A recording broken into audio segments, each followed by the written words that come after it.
Amazing. Well, good afternoon, everybody, and welcome to today's Jobs Foundation online briefing on the price of a pint and what this means for jobs and growth. It's very brilliant to have you all here to explore the role of hospitality in driving opportunity, economic growth, and job creation across the UK, as well as some of the challenges that are currently facing the sector. We're also very lucky to be joined by Charlie Gilkes, the co-founder of Inception Group, the very innovative hospitality company behind some of London's best venues, including Mr. Fogg's, Cahoots, Control Room B, and Maggie's.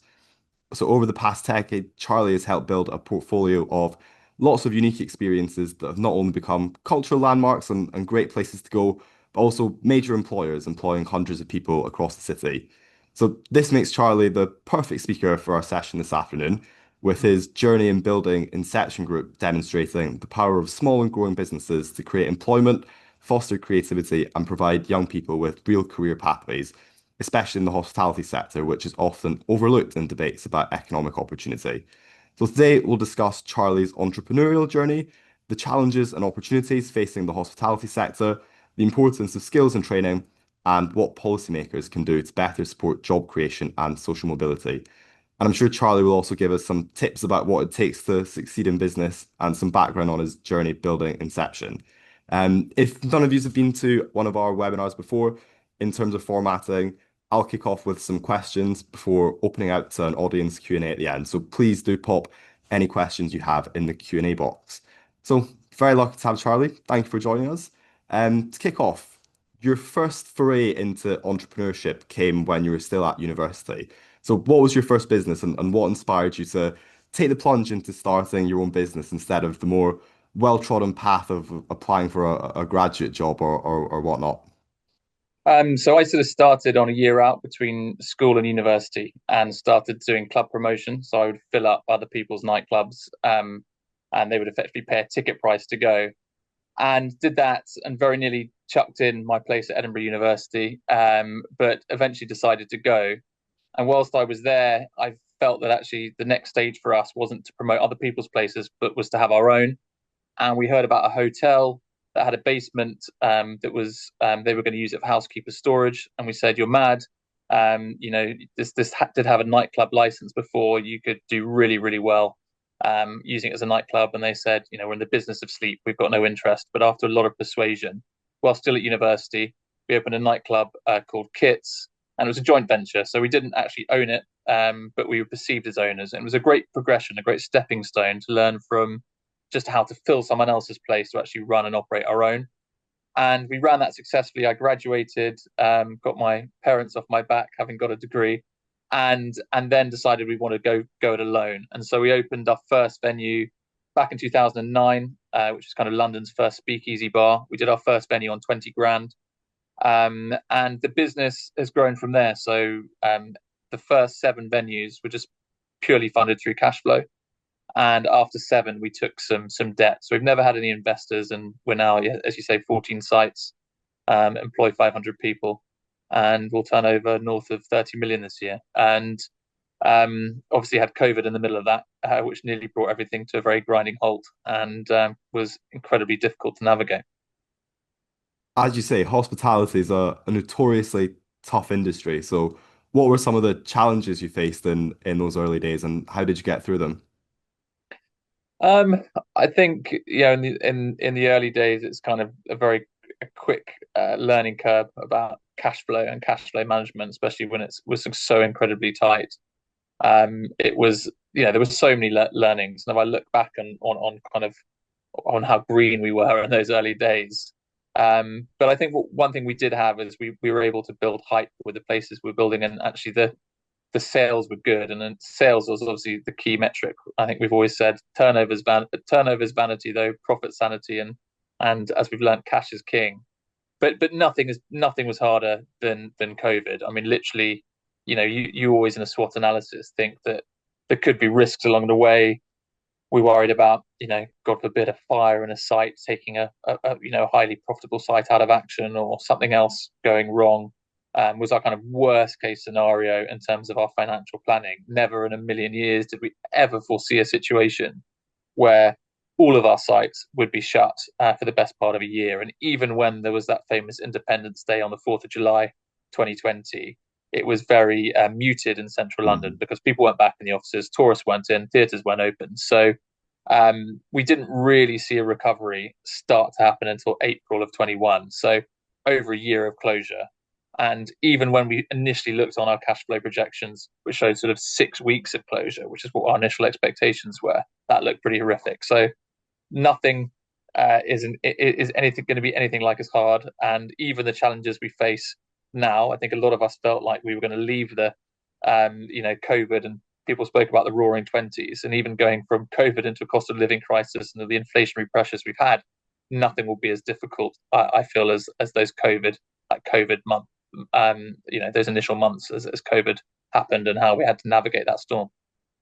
It seems a long, long time ago that we were talking about the Roaring Twenties, and it's not quite panned out like that. What is it that you did as a business to get through COVID then? Did you have to take on additional debt? Did you have to let staff go?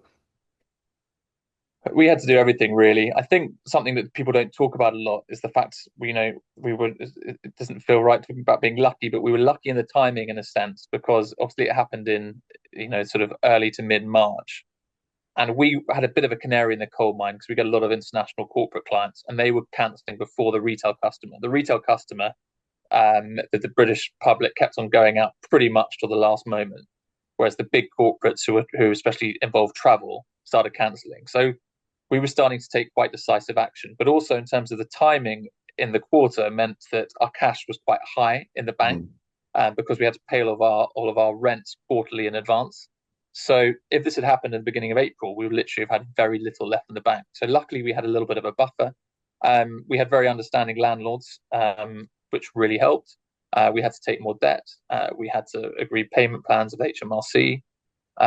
Effectively, the most important thing for us was to pay our staff and to pay our very small suppliers, and everyone else had to wait for us to get the sort of the solvency um, through our bank, who was supportive. But yeah, it was incredibly testing, and it showed real resilience, and I think that the sector as a whole did brilliantly, and I think we became a big voice as a sector. We were led Mm. by Kate Nichols at UK Hospitality, who did a good job, and I think it was a sector people really wanted to protect and people feel passionately Mm. about because most people love going to their local pub or their local restaurant and wanted it still to be standing.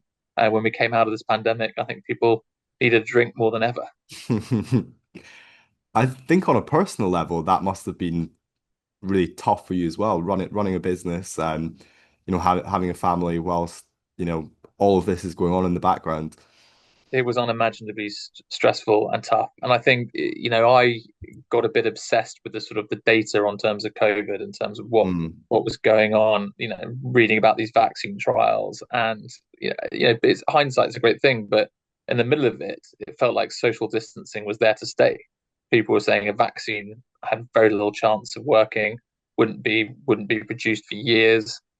And so I logically couldn't see a world in which people would be sort of dancing away Mm. in close proximity in a nightclub for years. So I think that was the hardest thing. And there's a hashtag on Twitter called Tomorrow's Papers Today, and Mm. the previous government was very leaky, and they used to leak, or they used to sort of brief the press, for the next day's papers. So I used to find out what was happening through that hashtag. So I would look, and I remember from September 20 onwards, all these rules came in, the rule of six, and then no mixed households. And when you're running businesses in the city of London, to have a rule like no mixed households, incredibly challenging. But I used to find that out the night before, and then have to think, be up till the early hours thinking, how on earth can we adapt? But we did keep adapting. Like they had, you had to be a restaurant, and we're mainly bars, so suddenly everyone got a sausage roll with their drink.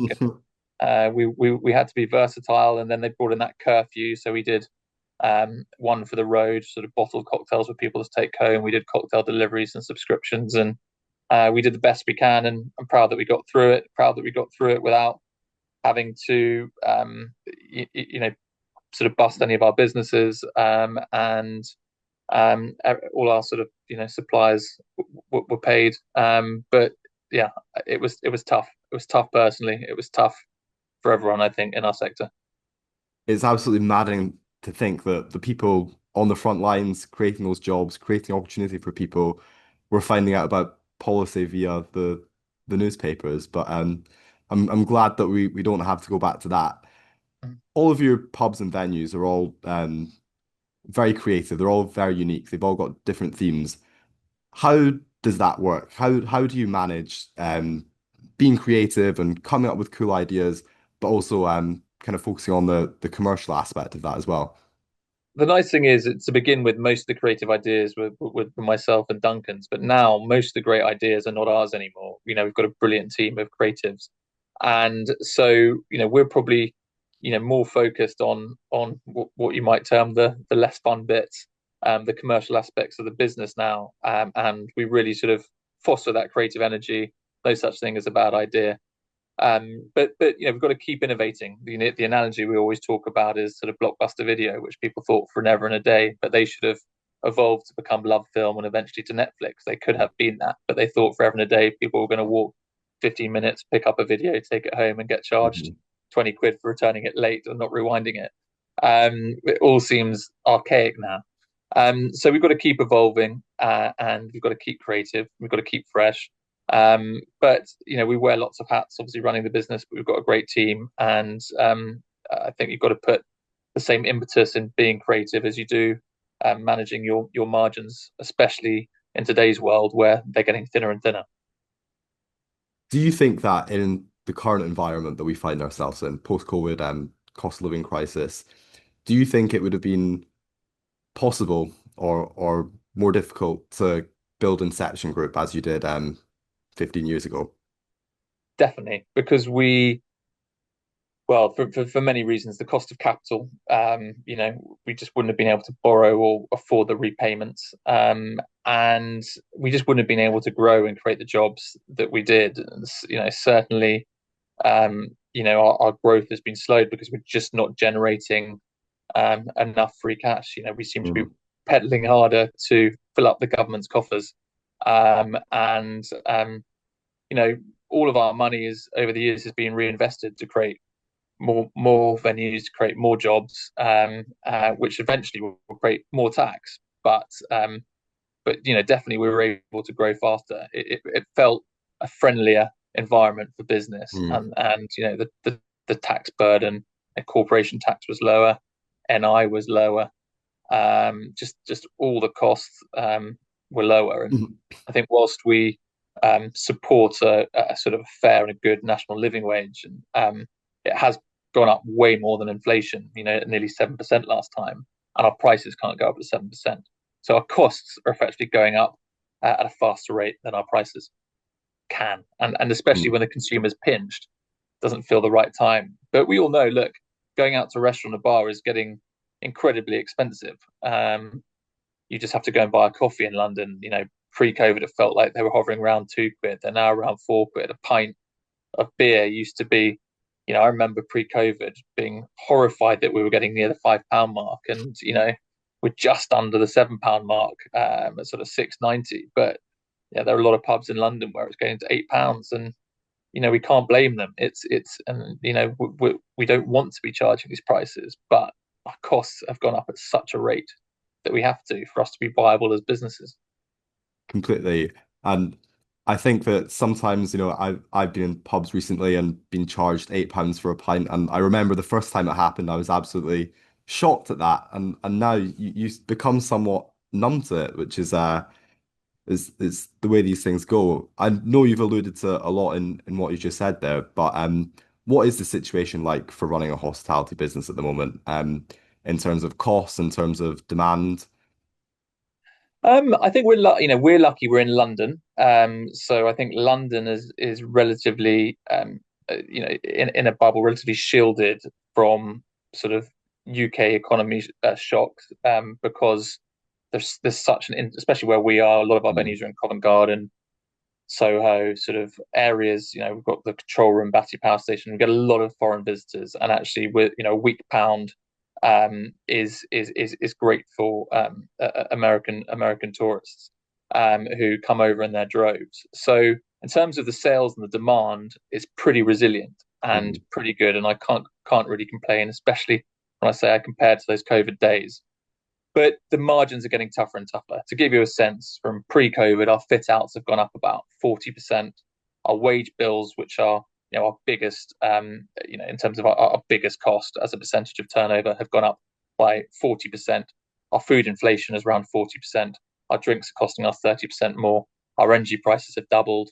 But also on top of that, we've all had to take out more debt during COVID, and interest rates obviously starting to gently come down now, but are substantially higher than they were. So there's less free cash to grow, but there's also less margin. Obviously, last October, Rachel Reeves delivered her first budget from the dispatch box, and the headline grabbing item was that raise in employer NICs up to 15%. Has that had a significant impact on you as a business? Yeah, I mean, that was just incredibly mortifying. When that happened, I think we were sort of optimistic. We were hearing that the new government were going to be very supportive of hospitality, and I think actually the headline rate was something we could live with, in terms of it was a substantial cost to go from 13.8 to 15%. But the thing that was the hardest was the threshold. I mean, the Right. threshold changing was you know was in terms of comparative was 5 times the cost for us. And I think the most frustrating thing that I keep hearing is they hadn't really realised, because I know UK hospitality representatives who are on TV saying what a travesty this had been, and people from the government were calling to say, well, what do you mean we've taken off a p off a pint, and we've committed to reform business rates. And I think they hadn't done the maths and worked out quite how impactful that would be to Mm. sectors that employ a lot of people, which are really retail and hospitality. And it's a disproportionate tax to large employers. And I think it was a real kick in the teeth. That budget, I think we weren't expecting it to be anything like as bad. All the noises pre-election had been of a very supportive government. We love hospitality. You're the lifeblood. And I think what the government have to start realizing is you can't just tap your slippers twice and say the word growth 10 times for it to happen. Growth needs to happen through action, not words. And they've done the exact opposite. We probably would have opened 3 venues this year, had it not been for that budget. In reality, we'll open one. We would have employed another 100 people, probably generated several £1 million more in VAT alone. Um, as a result, we'll probably only employ another 30 people, probably generate hundreds of thousands, not millions, in VAT alone. That's before corporation tax. That's before all the other taxes it would pay. So, yes, it's very anti-growth. It's an inflationary budget, and look, it's not going to change. But it was incredibly frustrating. It's very stark when you hear the figures like that. Instead of 100 new jobs, only 30 new jobs. And I can imagine that's replicated across a lot of the hospitality sector and retail and other sectors. So it really makes you think, it's if you want growth, these measures are having such a tangible impact in preventing businesses from creating that growth. Yeah, and it's true, and also, as I said, it's inflationary, and I think, um, especially these big supermarkets who are operating on relatively thin margins. I know they have large profits, but they don't just sort of wear it in terms of their margins. I mean, we've had to a degree, but ultimately, just as we've seen in April's figures, inflation has started to creep up again, Mhm. and a lot of this is down to that budget. So that's going to affect everyone's pockets. Um, but yes, in terms of growth, it's a great shame, but I remain hopeful that they will see sense at some point, and there'll be some more supportive measures in upcoming budgets for the sector. Because look, at the moment we contribute 54 billion to the tax revenue. We cover police, give us the right incentives. I think we could grow even more, and we could cover the cost of social care as well. And I think that's what we're asking for. We're wanting to thrive, not just survive. And I think sometimes we have to be careful of the sector. We don't seem too Oliver Twist, constantly cap in hand, because I think the taxpayer gets bored of that. But actually, we're not talking about just surviving. We're talking about how can we generate more in revenue? How can we grow?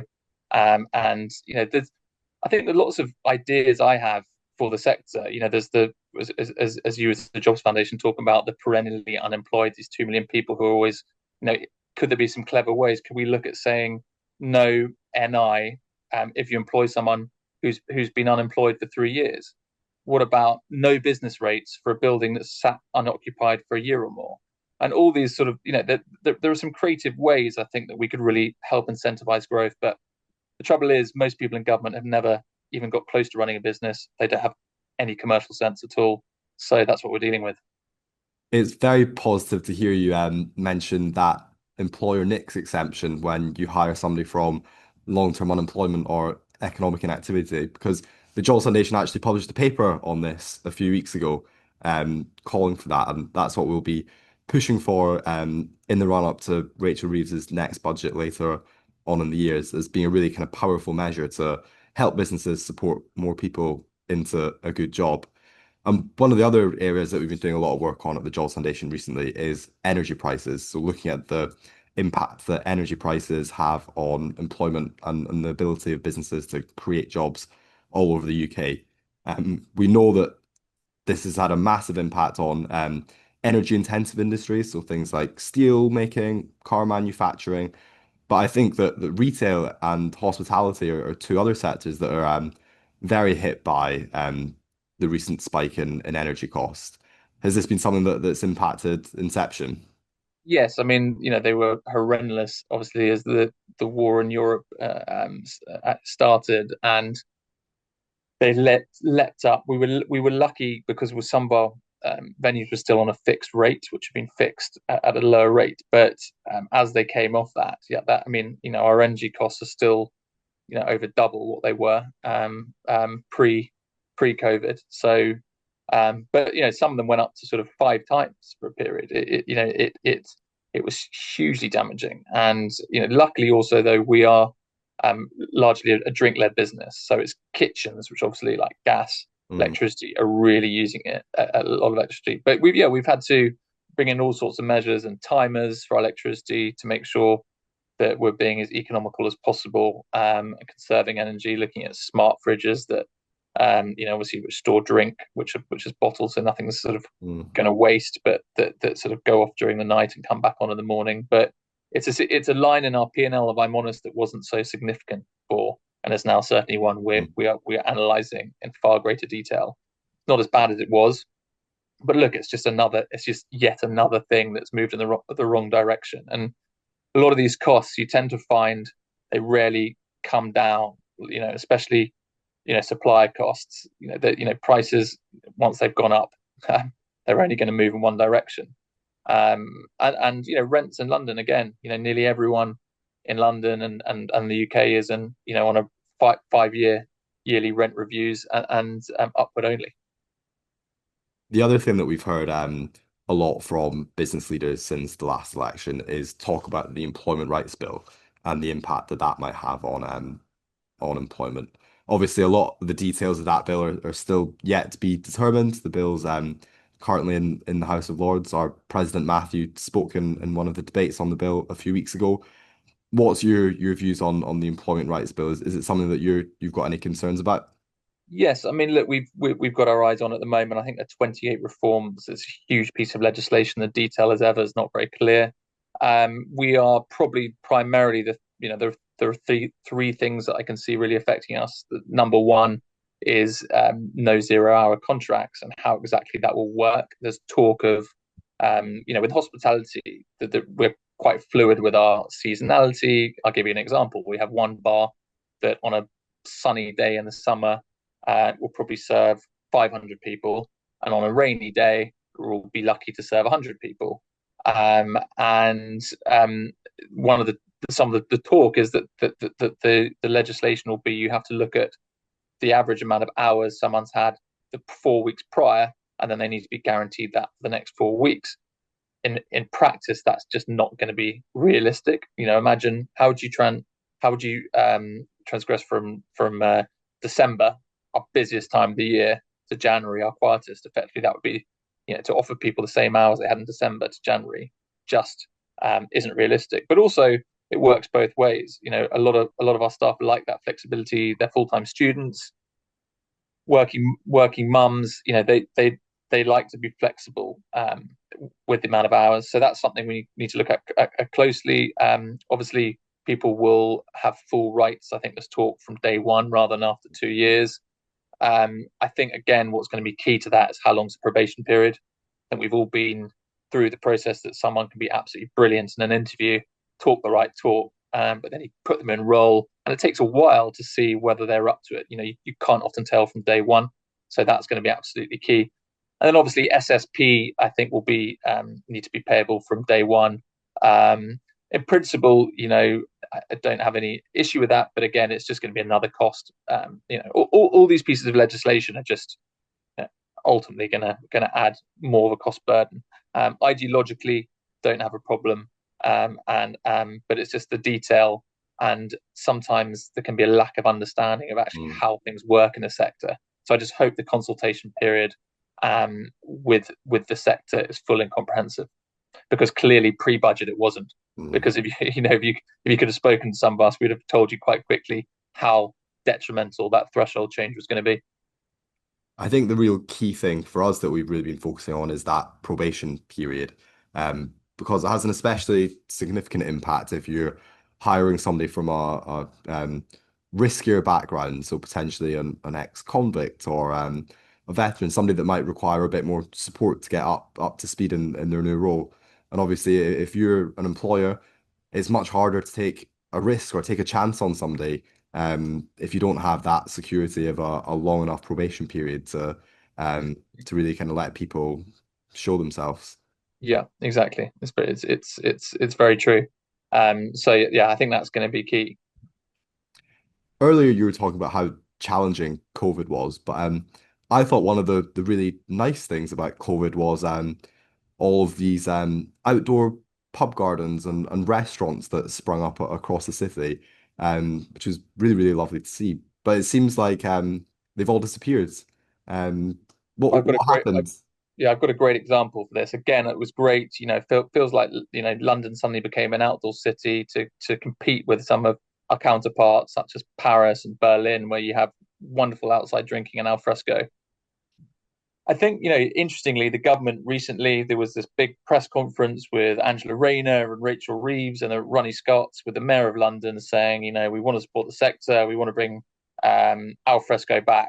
And 2 days later, we got a letter to one of our sites, which has seats for 64 people outside and Westminster Road, and said their policy had changed in terms of public realm, and actually pedestrians needed more space.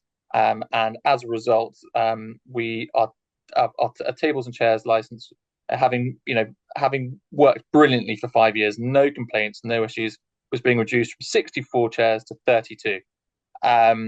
So it's just left hand not talking to right. So government can come up with, on the face of it, seems like a great plan, but the reality on the street is something very different. So hugely frustrating. There was so much space for pedestrians, never a problem at all. But it's just a sort of uniform new policy they have across the borough, halved our outdoor revenue overnight. It must So be so frustrating. so frustrating. And there's similar stories from lots of my colleagues in different businesses, and it's going to continue. Yeah, so frustrating, so short-sighted. But look, there are plenty of ways you can support a sector like ours that don't cost the treasury any money. Planning reforms, al Mm. fresco, licensing reforms. These are all things which could unlock growth without any additional cost, and I think they should really be considered. I can see questions starting to come through in the chat. So just as a reminder for anybody watching, please do pop any questions that you've got in the Q&A box. Our first question is there a psychological tipping point for the consumer when it comes to prices and hospitality? And how does this impact the industry? Yes, I think it is true, and this is something we wrestle with the whole time, because the reality is, for everything to stay equal in our margins, our prices would have to be even higher than they are now. We've had to just accept some margin attrition, and there is no point in continuing to put up your prices if your volume starts to decrease. So yes, I think the reality is we're at the point now it's becoming increasingly unaffordable to go and eat and drink out, and we may have to accept that we become a lower margin business, but maintain a decent volume.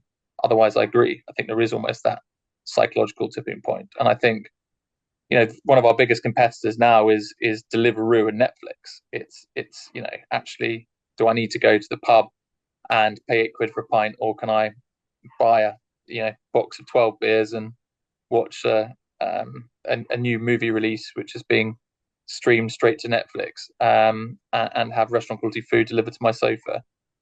So these are some of the challenges we have, but I think I feel like things have almost got to that silly point in pricing now, Mm. but I just need to defend us as a sector. It's not through greed, it's through necessity. But we may have to accept, to maintain volume, we have to have increased attrition in margin. But having said that, that's easy for me to say as a business, a bar business, which probably operates with slightly bigger margins. I've got a friend who's got a very successful burger chain, and they are fairly busy, but he's at the point now where he's like, I can't charge £20 for a burger and chips, but I need to, and I have no margin. I mean, he is literally, breaking even, despite being busy. And that's a fairly terrifying place to be, because that just doesn't make it a viable business. And I'm not sure whether, there'll be other people wanting to step into those shoes and take those risks and create those jobs. It's scary to hear. And hospitality also plays such a massive role in giving community and character to our high streets. It's a constant struggle that you see in all across the UK of boarded up shops and abandoned restaurants that have closed down. Mm. And one of the things that I think gets blamed a lot for that is business rates and the way in which business rates operate in the UK. I know that in the Labour manifesto last year, they had a pledge to scrap business rates and replace it with a new system. But is that business rates issue, is that something that really affects you as well? Yeah, business makes is a massive cost, and that was something that the government did support us with in COVID, which was a great help. And again, sometimes you get the headline. I think under Sunak's premiership, he saying that the business rates was coming down, and actually all of ours then soon after went up. I think the worrying thing about the proposal with business rates is actually they're going to be net neutral. So it's reassigning rates from smaller, so the smaller venues pay less and the large warehouses pay more, which in essence I think makes sense. I think to protect the high street, we do probably need to put more onto online Mm. retailers. But yeah, it's a huge cost. It's about 50% of our rent roughly. But as I said, if there's no extra funds coming in for the treasury, the detail worries me again. And is it going to be another sales tax? Mm. A lot of these taxes, apprenticeship levy, effectively is another tax. It's money we can't spend and use within a company like ours. We'd love to, but it's so restrictive in what you can do with it. These things just become yet another tax. Somebody asked if you or a competitor of yours were to open a pub in central London that served pints for £5 maximum, how would this work in terms of economics? Would it make financial sense given the potential high volume of consumers flocking there? I I think, know yeah, well, I would be going there. I mean, that's Weatherspoon's model, isn't it? That's what they do. And they've got I think it helps if you're, to be able to do that, you need scale, you need economies of scale, and they have such unbelievable buying power on a £5 they're still making a very good margin. They can also, the interesting thing with Weatherspoons is they buy kind of sort of almost bin end stuff with short shelf life. With breweries need to get rid of a lot of stock quickly, because they've got such great volume across all their sites, they can get through it. So that's kind of been their model, and it works. Um, we're not such a sort of volume play. We're more cocktails experiences. Yes, we serve pints in many of our places, but we have done so. We've got a venue, Mr. Fogg's Botanical Tavern in Fitzrovia, and we thought it was a really fun thing. There's a beer hole, which is like an opening onto the street, and for the whole summer you can get a pint of Camden Hells through the beer hole for £4.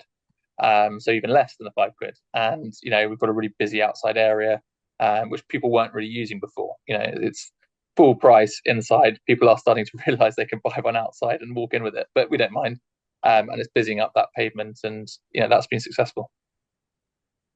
London's nightlife seems to get a lot of criticism at the moment. I know the London nightlife czar, Amy Lane, got a lot of criticism for her time in that role. But somebody asks, why is it so much harder to find bars open in London late at night compared to other cities in the UK?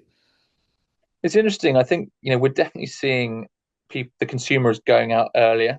I don't know whether this was a trend from COVID, but people are going out earlier and going home earlier, and we've definitely seen a drop off in those late night hours. And I think we have maintained late openings, but the worry is that people, that starts happening, and then they start shutting earlier. I think there's also, it's the reliability of the night tube and ensuring, when that's working, so people have a viable way to get home, and staff have a viable way to get home. But I agree. I think licensing is becoming very restrictive. Westminster again, they have this policy which they call it the cumulative impact zone, which basically, as a policy, doesn't grant late licenses in Soho. To be fair, there are quite a few sort of historic places which have got these in place, but generally the premise is not to be supportive of more late licenses. I always find it slightly maddening when you see people that live in Soho complain about noise and try and reject planning applications for bars. And it's a bit mad. Why would you choose to live in central London if that's not what you wanted to live beside? But anyway, um, we've read a lot in recent years about skill shortages and staff shortages. Um, would you say hospitality is struggling to attract and retain staff at the moment, or is that not really an issue? Look, it's got a lot harder. Brexit probably was the hardest thing, and then COVID came along, and I think 1 million Europeans left London during those early months of pandemic, and a lot of people transitioned into to other to other sectors. But it's definitely getting easier. I think post COVID was the hardest point. Mm. But again, it's talking about how can we get those 2 million unemployed wanting to work in our sector. And I think a lot of it's perception. If you go to Italy or you go to France, a career in hospitality is seen as a career. It's not a job. It's something that people will stay in for years. And I think it's a good thing that in a way that we're paying better as a sector. But also I think people are starting to see that the progress they can have. But I think we've got more to work on. That actually this can be seen. We employ 3.5 million people, and the wonderful thing about our sector is we can have a great. We've had lots of people who've started with us with the right attitude, and within 2 to 3 years, they've become a general manager running a business with a turnover a couple of £1 million, a team of 40 staff, and they've literally got to the top of that tree within 2 or 3 years with the right attitude. We've given them the skills and the training they need, but we need to shout louder about that, and really for people's we need to be talking to people in college. The apprenticeships for us as a small business don't work particularly well. They're very rigid, so we have our own internal training programs. But we need to change that perception that hospitality can be a career, not just a job. And how would you say the industry offers progression from people from different backgrounds? You talked about there, would you say hospitality is a very meritocratic industry? It is. Look, we always talk about there's a difference between service and hospitality. Service is how you get A to B. Hospitality is the way you make people feel. And that we're in the business of hospitality, and in this world we're all talking about AI. I feel like service can be replaced by AI, whereas hospitality can't. We love that interaction, and I think that's why people flooded back to their pubs, flooded back to their restaurants post COVID. They missed that social. We're social creatures. They missed that social interaction, and I think, yeah, I think actually it's if you've got that attitude, that positive attitude, you can go really really far. And as I said, a business like ours, we have a fantastic people team, our own training development. Most of our bar managers have started as bartenders. Our general managers have gone through our training and development program. The apprenticeship scheme, as I said, doesn't work for us. We'd love it to be more versatile and to work for us. But it is a sector where you can with you can get to the top quickly with the right attitude, and we can teach you the skills. We always say, you can teach someone to carry a tray, you can't teach them sort of how to smile, and I think that's quite true. It's a great line. It's a great line.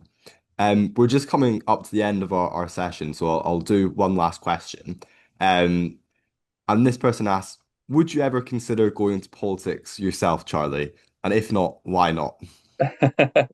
No, I think sadly, politicians, for me, it feels a bit of a thankless task. It's nice to be to be campaigning on the sidelines, but yeah, I feel, I don't envy the role of a politician. I think it's a very hard task. But also, being completely honest, I don't have a political party I feel huge allegiance to at the moment. I'm equally frustrated by all of them. I think it's definitely a very tough job.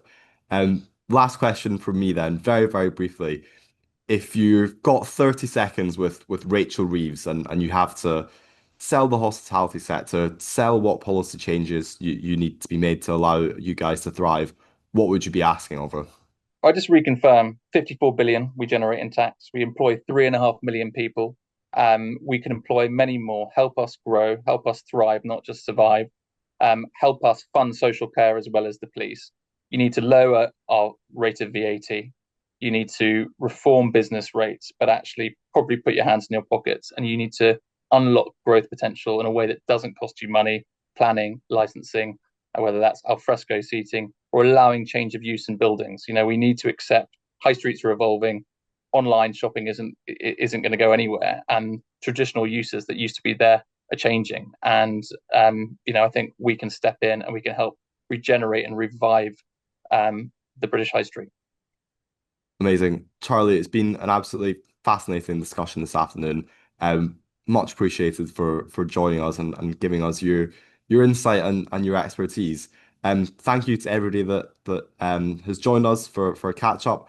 Our next webinar will be on the 23rd of June, which we'll be sending out invitations for shortly. So thank you, Charlie. I hope everybody has a Cheers. lovely rest of their Thank day. you. Bye.